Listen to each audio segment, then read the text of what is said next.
Yes, I grew up here and it was just a lovely town.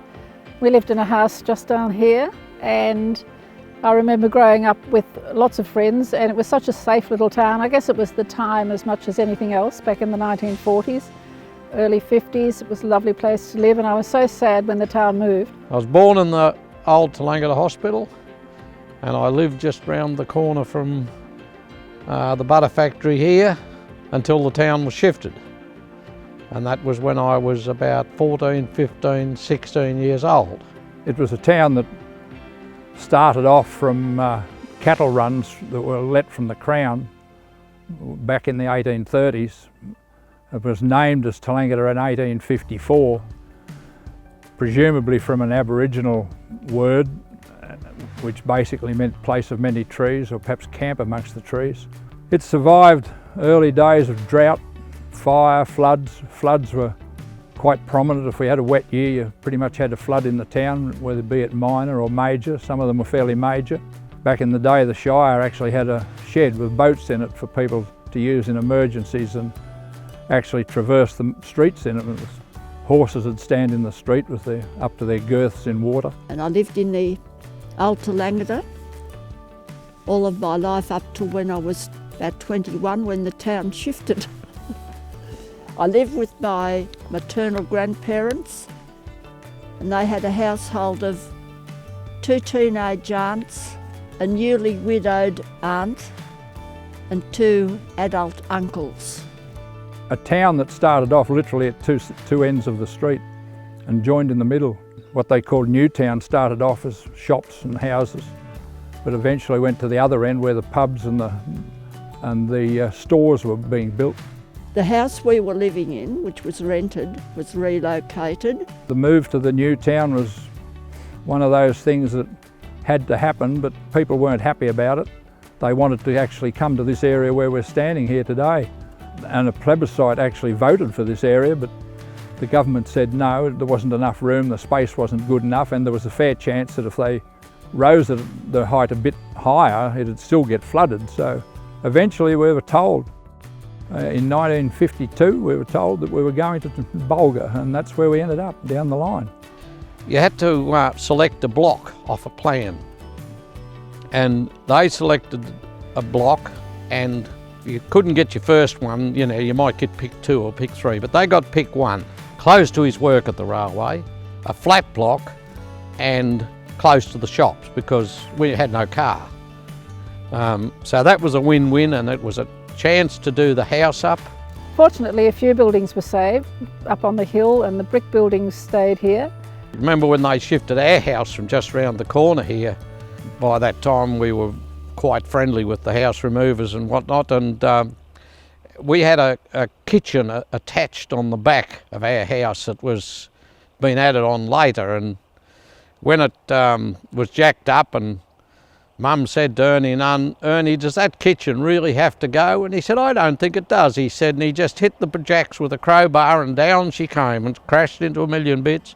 So of course we had to be compensated then and get a new kitchen. A typical day was getting to school. We lived a mile out the road and it was a walk to school. In the winter time, a fellow that lived out there, Jack Schubert, had an old Essex.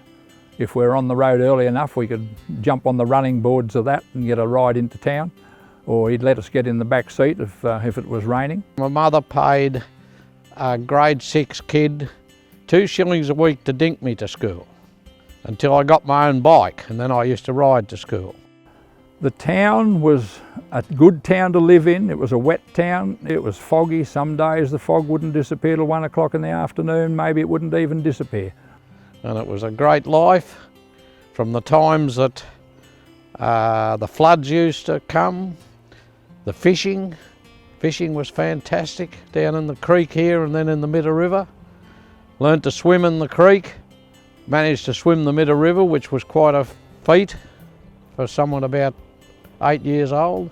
They talk about drought and dry weather today, but they had droughts in their day too, and I can well remember my grandparents cutting the willow trees and the currajong trees to feed the cattle in the times of drought. It wasn't until 1908 that the town got a water supply, and that was a pumping station down next to the bridge coming across the river, and it pumped water into two 70,000 gallon tanks up on the hill above the school, where we were forbidden to go, but we often did. Where we lived, we never had power, we still had kerosene lamps, and we never had phones. My grandparents had built a new house in '51. They had a phone, but you weren't allowed to use it unless you put your penny in the box beside it. The fishing was unbelievable in the creek in those days. There were no carp. At one time the redfin were biting like you've never seen before, and I'd been catching them. I used to have to go to Sunday school every Sunday, which was in the Presbyterian church up near the school. I went down, planted my rod there, and went off to Sunday school, but I never went to Sunday school. Caught a heap of redfin, tethered them, went home again, pretended to get my rod, go back, come home with the fish. But where it come unstuck was that the Sunday school teacher lived next door to us, and after a couple of days she said to me, "Mother, why wasn't Jock at Sunday school?" She said, "Well, he went, she said he wasn't there," so it all come unstuck and I was in trouble. We spent time in the river swimming, or in the Friday we used to come into town and I'd wait for the old man to knock off work. He was a saddler with good ones. Of course, Friday night it'd be pub night, 6 o'clock swill. He would go to the pub until 6 o'clock.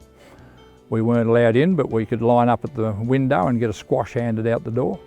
Played around outside until that time, and then got a dink home on the bike until such time as he got a car. And that was a bit of an adventure. So Tallangatta was, as I said, great fun. We swam in the creek, we went to school, rode across the flat. There were fogs in the winter, and people were told when they moved to the new town they'd have no fog, but that's not quite right. And the beautiful buildings that were here that were destroyed was really, I was wishing Norm Gallagher had been here in the 1950s instead of in Sydney in the 1970s, because I don't think they'd have allowed a lot of those buildings to be knocked down. So my life was just probably very happy, what you would call a golden childhood. I was very lucky, and I wouldn't have wanted to live anywhere else, and I'm just sad that it's not here still. But the new town, people are having a go, and the town looks good now, but for me, Tallangatta will always be my favourite place. The uncertainty of what life was going to be, and as far as we were concerned, it was an adventure. We rather liked the idea. It was a lot of fun. We joined in with the house removers and learned a bit about it. It was the greatest adventure of my life, was the town shifting. Right from the start, the first house and that. Didn't take us long to learn that when the houses were jacked up, there'd be money underneath, marbles, all sorts of treasures. And as soon as the houses were lifted up high enough that you could scurry underneath and hunt around and you'd find money. We endeared ourselves to the house removers, and Ray, Dave Lamond and myself, we used to go and go with the houses down to the new town, dig the holes underneath the stumps. We did that for, well, probably the 2 years that was going on. People were very resilient. They survived in times when things were tough, but gold was a big draw card. It kept Tallangatta going in the early days, even though the farms started springing up after the war. It was only positive from our point of view, but there was a lot that didn't want to be uprooted. Salt, apparently had mental problems after that, I've heard, and that, but not from my point of view. Oh, happy time, happy time.